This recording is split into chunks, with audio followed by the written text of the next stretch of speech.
ఓం మహాగణాధిపతయే నమః. ఓం గురుభ్యో నమః. ఓం శ్రీమాత్రే నమః.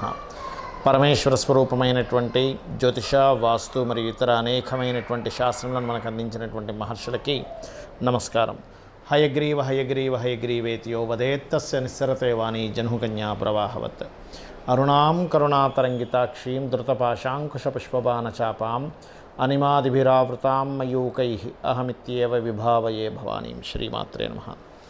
మనము జూలై మాసంలో రాశి ఫలితాలు కనుక చూసుకున్నట్లయితే అప్పుడున్నటువంటి గ్రహస్థితి ఏ విధంగా ఉంది అని చూసుకున్నట్లయితే జూలై మాసంలో శని వక్రగతిలో ఉంటున్నాడు కుంభరాశిలో.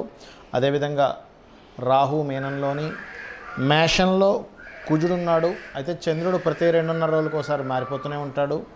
అలాగే మరొక విషయం ఏంటంటే ఇక్కడ ఈ యొక్క కుజుడు 13వ తేదీ గురువును కలుస్తున్నాడు. ఎప్పుడైతే కుజుడు గురువును కలుస్తాడో కొంచెం ల్యాండ్ రిలేటెడ్ సంబంధించిన విషయంలో మంచి జరిగేటువంటి యోగం, కొంచెం ల్యాండ్స్ రేట్స్ పెరగడం కూడా జరుగుతుంది.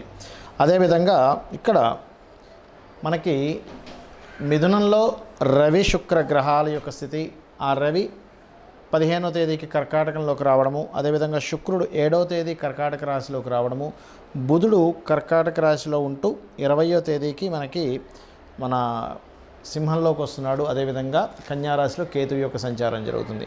ఈ యొక్క గ్రహస్థితిని అనుసరించి ద్వాదశ లగ్నాల వారికి, లగ్నం తెలియని వారి రాశుల వారికి ఏ విధంగా ఉంది అనేటువంటి విషయాలు మనం ఇప్పుడు తెలుసుకుందాం. మిథున లగ్నము, మిథున రాశి.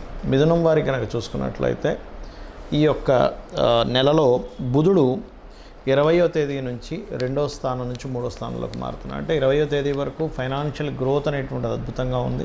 దాని తర్వాత మరి ఏదైనా ప్రాబ్లమా అంటే ప్రాబ్లం కాదు. ఇక్కడ కొంచెం ఎప్పుడైతే బుధుడు 3వ స్థానంలో ఉంటాడో, ధనస్థానంలో ఉండేటువంటి బుధుడు 3వ స్థానంలోకి వెళ్ళినప్పుడు కొంచెం ఏదైనా సరే కమ్యూనికేషన్స్ విషయంలో కొద్దిగా జాగ్రత్తగా చూసుకోవాలి.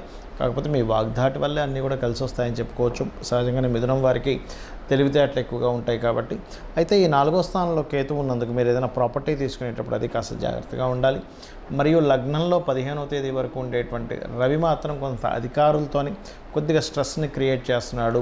మరియు అదేవిధంగా శుక్రుడు 7వ తేదీ నుంచి ఎప్పుడైతే మారుతున్నాడో, ఈ శుక్రుడు మార్పు అనేటువంటిది పర్టికులర్గా 12వ అధిపతి 2లో ఉండడం అనేటువంటిది విదేశీ ధనయోగాన్ని ఇస్తుంది. కాకపోతే వివాహ సంబంధించిన విషయంలో మాత్రం కొద్దిగా స్ట్రెస్ని క్రియేట్ చేస్తూ ఉంటుంది. బికాజ్ ఆఫ్ ఇక్కడ 7వ స్థానాధిపతి 6వ అధిపతితో కలిసి 12వ స్థానంలో ఉన్నాడు. మీకు అంటే 7 అంటే వివాహ కారకుడు 6వ అధిపతితో కలిసి 12లో ఉండడం అనేటువంటిది కొంతవరకు వివాహ నిర్ణయాలు, వివాహ జీవిత భాగస్వామితో ఉండేటువంటి చిన్న చిన్న డిస్టర్బెన్సెస్ అనేటువంటిది క్రియేట్ చేస్తుంటుంది. కాబట్టి ఈ యొక్క విషయాల పట్ల కాస్త జాగ్రత్తగా ఉండాలి.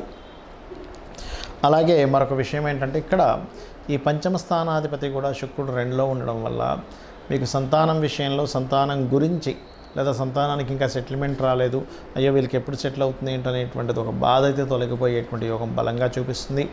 మరియు అదేవిధంగా ఈ అప్పులకి కారకుడైనటువంటి రవి, కుజుడు, పర్టికులర్గా 6వ అధిపతి అయినటువంటి కుజుడు మనకి ఈ యొక్క రవి నక్షత్రంలో సంచరిస్తుండడం కానివ్వండి, గురువుతో కలిసి ఉండడం కానివ్వండి, ఇవన్నీ ఏం సూచిస్తున్నాయి ఇక్కడ చాలా స్పష్టంగా అని చెప్పి చూసుకున్నట్లయితే పర్టికులర్గా ఇవి కాస్త ఉద్యోగం కోసం మీరు 12వ స్థానంలో ఉన్నటువంటి కాంబినేషన్ వల్ల ఉద్యోగం కోసం ఇతర ప్రాంతాలకు కనుక మీరు వెళ్ళినట్లయితే మంచి ఫలితాలు రానున్నాయి, అందులో ఎటువంటి సందేహం లేదు.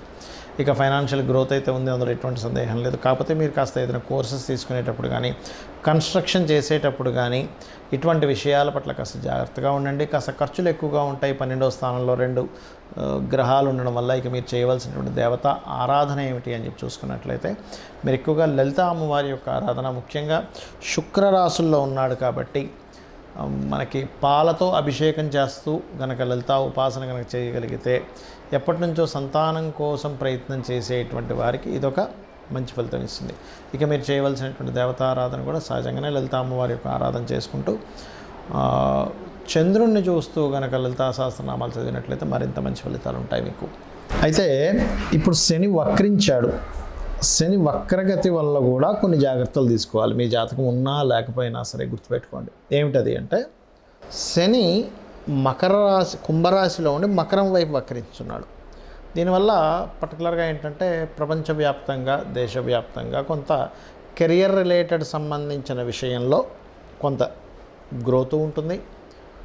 అదేవిధంగా కొంత స్ట్రెస్ ఉంటుంది దేశవ్యాప్తంగా, ప్రపంచవ్యాప్తంగా కూడా. అయితే ఇక్కడ ఈ శని వక్రగతి అనేటువంటిది ముఖ్యంగా ఇంకా వేటి మీద చూపిస్తుంది. అందరూ అసలు ఏం చేసుకోవాలి చూసుకున్నట్లయితే ఎప్పుడైనా గుర్తుపెట్టుకోండి, శని భగవానుడు రాశి మారిన, నక్షత్రం మారినప్పుడు కానీ, వక్రగతి చెందినప్పుడు కానీ, పాపగ్రహాల మధ్యన కానీ శుభగ్రహాల మధ్యన కానీ చేరినప్పుడు మనకి దానిలో ఒక మార్పునిస్తాడు ఖచ్చితంగా. అంటే కర్మకారకుడు, న్యాచురల్ కర్మకారకుడు ఆ యొక్క మార్పుని ఇచ్చినప్పుడు దాని యొక్క ఫలితాల్లో అనేకమైనటువంటి మార్పులు వస్తాయి.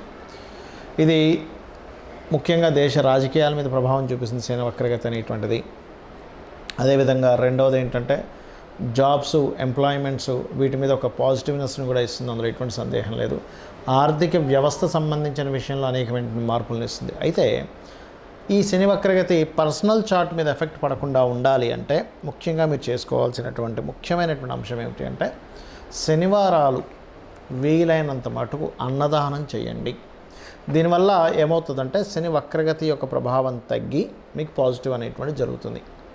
అలాగే బెల్లము గోవుకు తినిపించడము, మధ్యాహ్నం పూట నిద్రపోవడం అనేటువంటిది ఎక్కువగా చేయకూడదు. అదేవిధంగా ముసలి వాళ్ళకి, బాగా ఏజ్డ్ పర్సన్స్కి, వాళ్ళకి ఏదైనా మీకు తోచినటువంటి సహాయం చేయడం చేస్తూ ఉన్నట్లయితే ఖచ్చితంగా మంచి ఫలితం వస్తుంది. దీంతోపాటు శని వక్రగతి యొక్క ప్రభావం మీ మీద అస్సలు ఇంక పడకుండా ఉండాలి, కంప్లీట్ పాజిటివ్గా ఉండాలంటే కర్మకారకుడు ముఖ్యంగా శని భగవానుడు ఆంజనేయ స్వామి ఉపాసన ఎవరైతే చేస్తారో వాళ్ళకి మరింత అనుకూలంగా ఉంటాడు.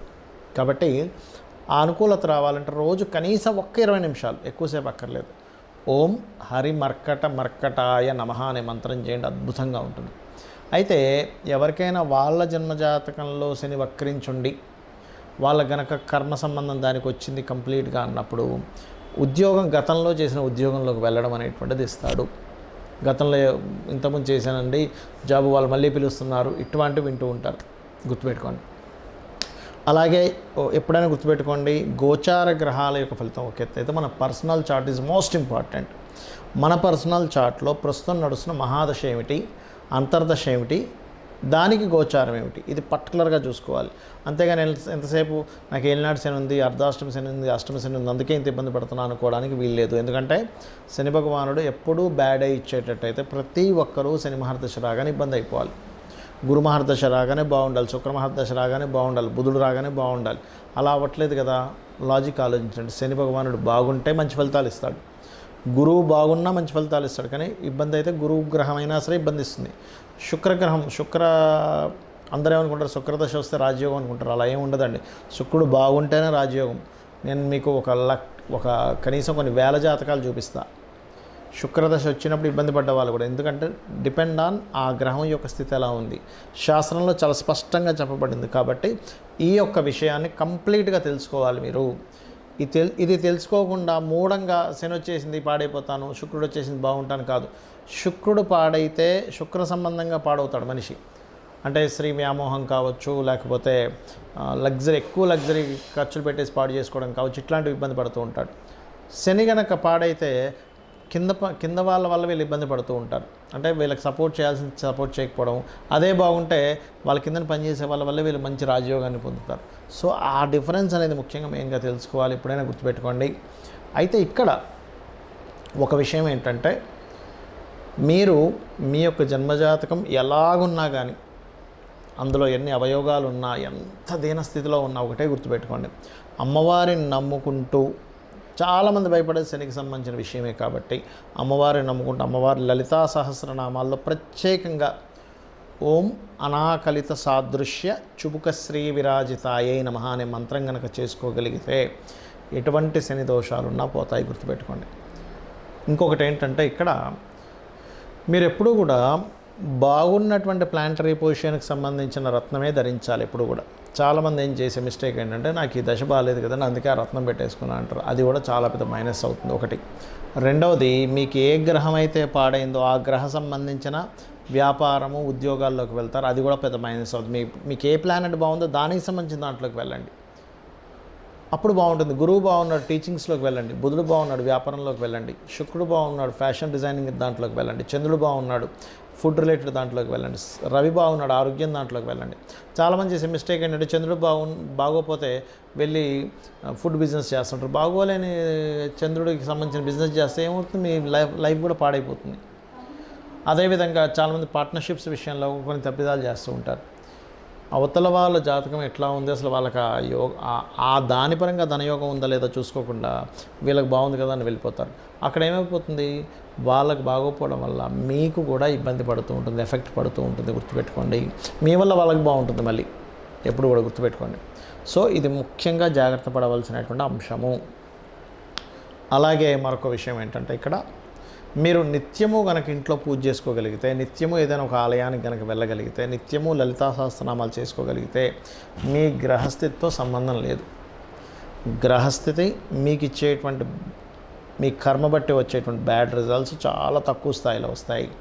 మీకు వచ్చేటువంటి కొద్దో గొప్ప మీ యొక్క జాతక చక్రంలో ఉండే యోగం 100% మంచి రిజల్ట్ ఇవ్వడానికి తోడ్పడుతుంది. కాబట్టి ఇవి చేసుకొని మీ యొక్క జీవితాన్ని ఆనందమయం చేసుకుంటారని కోరుకుంటూ శ్రీమాత్రే నమః.